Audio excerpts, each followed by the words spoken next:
About 8 days later, Jesus took Peter, John, and James up on a mountain to pray. And as he was praying, the appearance of his face was transformed, and his clothes became dazzling white. Suddenly, two men, Moses and Elijah, appeared and began talking with Jesus.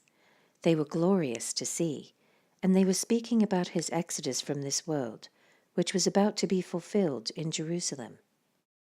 Peter and the others had fallen asleep. When they woke up, they saw Jesus' glory and the two men standing with him. As Moses and Elijah were starting to leave, Peter, not even knowing what he was saying, blurted out, "Master, it's wonderful for us to be here. Let's make 3 shelters as memorials, one for you, one for Moses, and one for Elijah." But even as he was saying this, a cloud overshadowed them, and terror gripped them as the cloud covered them. Then a voice from the cloud said, "This is my son, my chosen one. Listen to him." When the voice finished, Jesus was there alone. They didn't tell anyone at that time what they had seen. The next day, after they had come down the mountain, a large crowd met Jesus.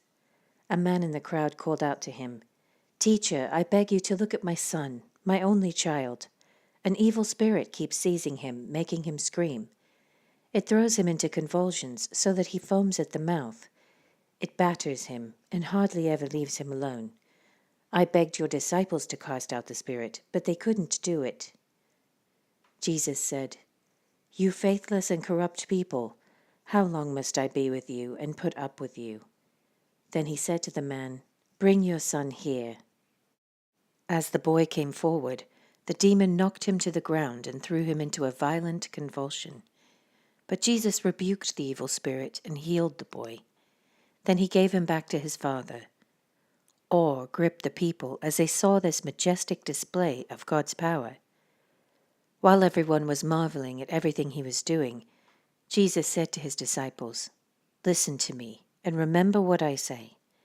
The Son of Man is going to be betrayed into the hands of his enemies." But they didn't know what he meant. Its significance was hidden from them, so they couldn't understand it, and they were afraid to ask him about it. Then his disciples began arguing about which of them was the greatest. But Jesus knew their thoughts, so he brought a little child to his side.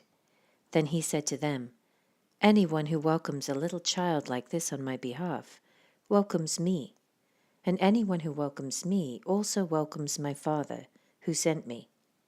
Whoever is the least among you is the greatest."